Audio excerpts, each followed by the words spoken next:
सियालकोट में ज़ारा कत्ल केस आप सोच रहे होंगे काफ़ी दिन से मैं गायब हूँ, लेकिन ज़ाहिर है कुछ डेवलपमेंट होगी तो फिर मैं आपके साथ आऊँगा। अदरवाइज़ सिर्फ़ और सिर्फ़ इसलिए कि मैं पूरा वीलॉग कर दूँ, मैं मुनासिब नहीं समझता कि आया जाए। बहरहाल जी, उसमें अहम पेशरफ्त हुई है, 4 मुल्ज़िमान को छोड़ दिया गया है।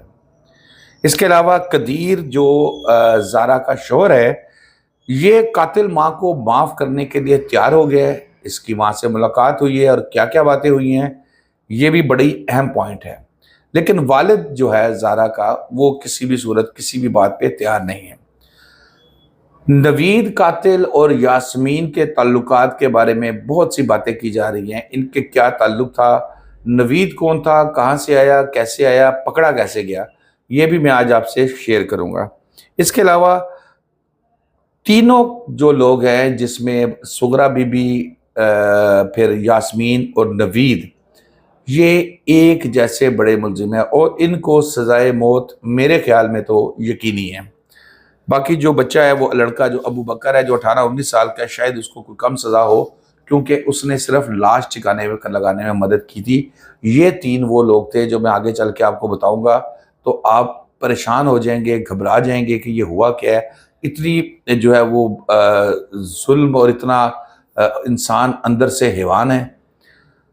ज़ारा कत्ल केस में ये मामला चल रहे हैं जी। मुलज़िमों के बयानात सामने आ गए हैं कुछ लोगों के, और फिर कुछ लोगों को बेगुनाह किया गया है।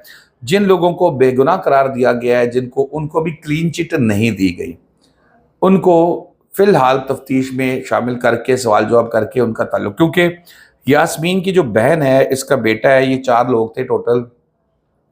सुगरा बीबी को ये मुसलसल उस दिन फ़ोन कर रही थी। जब पुलिस ने तफ्तीश की, इन्वेस्टिगेशन की, तो पता ये लगा कि ये रूटीन की कॉल है जो एक बेटी माँ को करती है या माँ बेटी को करती है।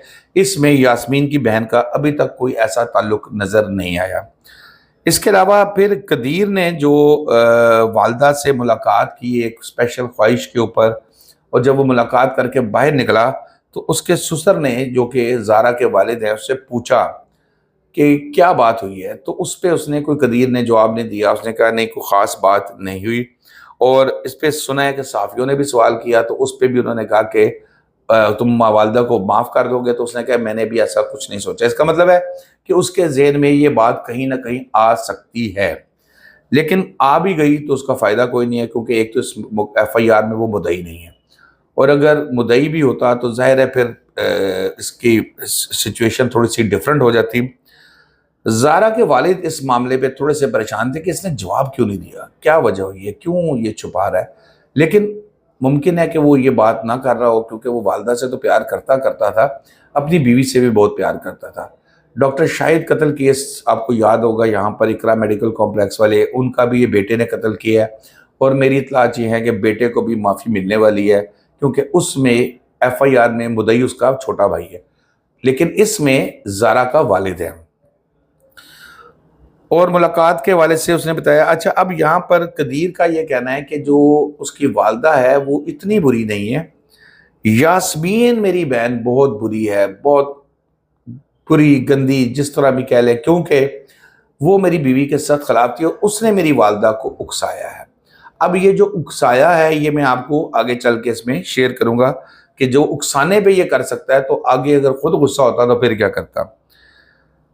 यहाँ पर कदीर से सवाल किए गए, फिर जैसे मैंने आपको बताया, तो उसने कहा जी कि अभी मैंने इस पर कुछ नहीं सोचा। नवीद और यास्मीन के दरमियान ताल्लुकात कैसे थे, मुख्तलिफ बातें की जा रही हैं जी, नाजायज़ ताल्लुकात थे, ये था वो था। लेकिन जो मुझे चीज़ें समझ में आई हैं, जो चीज़ें पता लगी हैं, उसमें ये ऐसी कोई बात नहीं थी, ताल्लुकात नाजायज़ वाला नहीं था। ये इनका कोई एक दूर का रिश्तेदार था, ले पालक था, वो लेके चल पड़े उसको, उसकी कोई ज़मीन थी वहाँ पर, लाहौर का ही कोई इलाका है, गुजरपुरा, उसके पास करोड़ घाटी का इलाका है, वहाँ का ये जैन रहने वाला है, ज़मीन ज़मून पे काश्तकारी करता है। 3 भाई हैं ये नवीद वगैरह, और नवीद जो है वो सुगरा का दूर का रिश्तेदार है, और यहाँ पर खेती बाड़ी करता है। यास्मीन ने पुलिस को बताया कि नवीद को शादी कराने और इटली भिजवाने का झांसा दिया, लालच दिया। अब नवीद, क्योंकि इसकी कहते हैं जी को 35 के करीब साल उम्र हो गई थी और ये लेपालक था, तो इसलिए इसकी शादी की तरफ सोचता कोई नहीं था। जब ये शादी की तरफ बात करता था तो वो इधर उधर टाल दिया करते थे।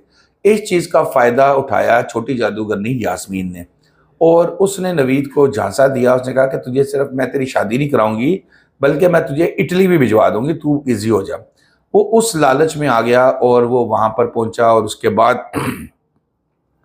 خوفناک جو ہے وہ سین کریٹ ہوئے۔